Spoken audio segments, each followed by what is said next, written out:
I was actually on the Gensler website recently. It's the world's largest design and architecture firm. And I read a very strong statement saying, addressing climate change is the moral and business imperative of our time, on the Gensler website. So where do you see the biggest obligation and also the biggest business opportunity to decarbonize the industry? What's happening very quickly, and it is indeed very quickly, and some might say we might even be shifting from climate to carbon as the main conversation. But whether you're looking at the commercial real estate world, the institutional world, the topic now is how to decarbonize our built environment. If not 50%, very close to 50% of the carbon story is connected to the built environment.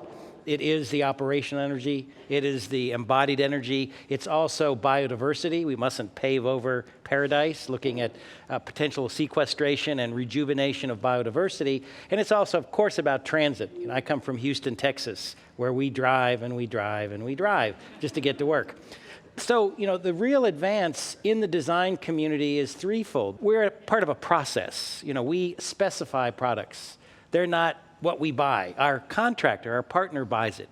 We're partnered with amazing consultants, structural engineers, mechanical engineers. They've got to buy into it. We have teams, there's 6,000 of us, and the thought about that embodied material is a very new topic. So it's a behavior shift. It's thinking differently about the stuff. The reality is it's a behavior change to the very minute we start thinking of design. Architects in the crowd, engineers in the crowd. We have a client, we have a problem, and we're quick to start drawing without thinking, how should it work? What's the operational target? What's the implication of, the community? In fact, we build things that last for, here we are in this amazing city for hundreds of years. Do we understand its impact on the community, much less its carbon? And so this process of design and something we call Gensler City's Climate Challenge is focusing on what is carbon? Training our own folks, training the people with whom we work, our consultants. We're leading the industry, challenging our vendors, our general contractors to say, and our consultants say, the structural engineers, what is the carbon implication of your choice? Because remember, design is about not just a behavior to design, and design is an optimistic outlook, as Bruce Mao recently told our leadership. It's about optimism in the future, but the reality is it's a change every day. It's making sure you understand the cause and consequence, operationally, materials, well-being, inclusive design for diverse communities. It all has really come very quickly to fore after our pandemic exercise. And how do you engage your clients in that process? So are they engaged in topic of sustainability, resiliency? Where is the status there, and how do you drive that further? For many years, it's a really amazing question, because many years it was like, well, if I build and sell quickly, a typical commercial real estate developer, I don't care. Well, the investors now care. So that ESG conversation, the buzzword that used to be, social impact investment or social design has now got a buzzword, which may or may not be a good thing, but at least it aligns the community to say, how do we measure the performance of our product, buildings, interiors, cities, as the case may be. And so what's happening is that our clients often come to us and say, we need to do this, how do we do it? And as most architects, we want to maintain our clients, their trusted partners, our trusted relationship. It's not just one, we're not building a building, we're building a relationship. And so it's learning with the client what their sort of ability to absorb, ability to expand. Art Gensler, our founder, talks about a rubber band. If you stretch it too far, it snaps. Slowly bringing the client along. We don't turn clients away, but we challenge them. Before we start pencil to paper, let's identify targets. Let's identify, is embodied carbon even on the table? Might it be on the table? Is it the structural concrete or steel we should tackle, or is it the carpet? Operational energy, how can we help your teams operate better? It's the conversation and partnership from minute one, not, oh, by the way, check a box. So it really is a partnership, because remember, as designers, we create the armature for the owner, the operator, the users to have, we hope, a healthful, productive, life of diversity. We can only kind of encourage, we can't guarantee. And we heard earlier in the panel the importance of choosing, of course, the right materials, the right products for the buildings. So how are you making these choices in your product, in your projects? And which role do you see there for Cradle to Cradle Certified? You really have to understand the program, the nature of the product. Is it a product that we're building a chair for Noel, or are we doing a brand new, second tallest skyscraper? What's to last a long time? What's not last a long time? The idea of building for hundreds of years when in fact, as you know, our friends at Jones Lang LaSalle, big tall building, the tenants come in and they have a 2-year lease, a 5-year lease, fancy stuff, marble, glass goes into this law firm, whatever, and in 5 years, boop, they go away. The landlord comes in and rips it out and throws it away. So in fact, what we've seen is though the core and shell of the building is the most massive concrete steel curtain wall emphasis, but it's that interior palette we really want to make a difference with quickly because it goes through so much churn so that over a 100-year life of a building, your interiors could be changed out 20 times, 12 times. And so we really want to look at design for disassembly. We want to look for, again, back to the whole notion of circularity. But what about also repositioning? Why does it have to be new? Why does it have to be as big?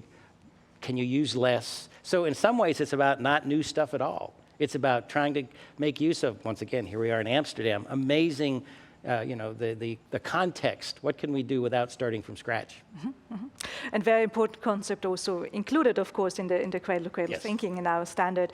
You mentioned already the Gensler Research Institute Resilience Center that you are leading. And what is this center about? What are you researching about? And how does this find its way into your practices at Gensler? We're certainly not alone in research, but our scale is pretty impressive. Our research is based on profits. We're not taking the money out of our employee-owned company. It's what our firm, what our leaders believe is important to changing the conversation with our clients. The Research Institute has 7 different institutes, including the Urban Institute, Well-Being, Diversity and Inclusion, et cetera. And we all work together. So part of the idea of research is trying to ignore or blow away those silos, understanding climate impact on communities of color, trying to understand the well-being issue connected to, challenged communities with too much heat or communities in the middle of gentrification. What does that actually mean?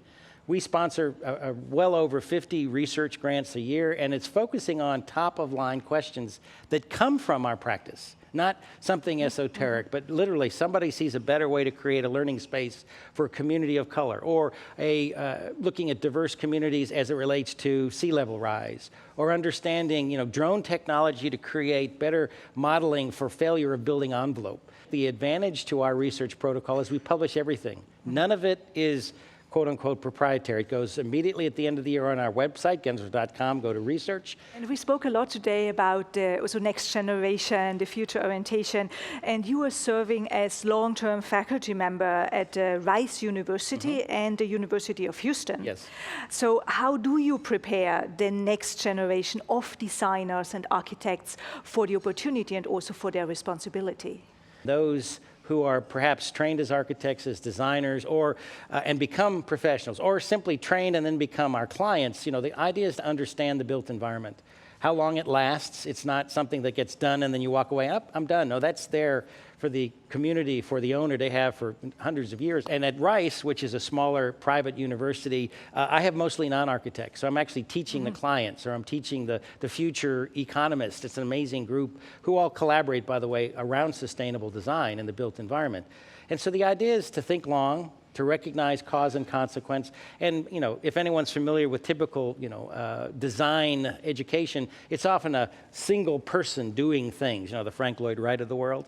The idea that the studio maybe introduces that you've got other people to work with, that's the biggest issue. That's why everyone is here. It takes a collaborative effort to deliver a long-term, we hope, healthful, productive, carbon neutral, cradle-to-cradle aligned product. It takes more than just an architect or more than just a designer. And to me, that's the biggest challenge, is recognizing it's a collaborative team approach, and teaming is not necessarily something everyone is used to. My last question, we started with the future, with the visioning, also in our keynote speech in the first one we had. What is the future of design and architecture?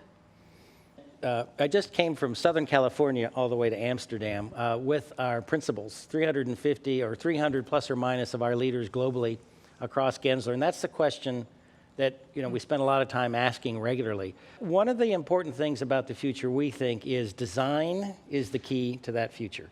You wouldn't be designing if you didn't believe in the future. You wouldn't have a future if we didn't design. And so beginning with the end in mind, somebody else's Stephen Covey mindset, beginning with the end in mind. That to me is what drives me as a design servant leader. Listening to the clients, not forgetting the community, developing your own staff talent. I mean, remember, it takes a village, and bringing that next gen, as you noted, is spot on. And so, I'm very optimistic. I believe those coming, with me, quote unquote, after me, don't want to let the world down.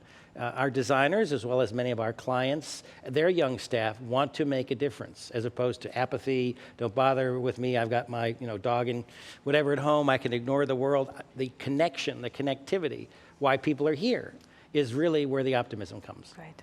Well, thanks for the difference you are making, and thank you for the conversation. All right. Thank you, everybody.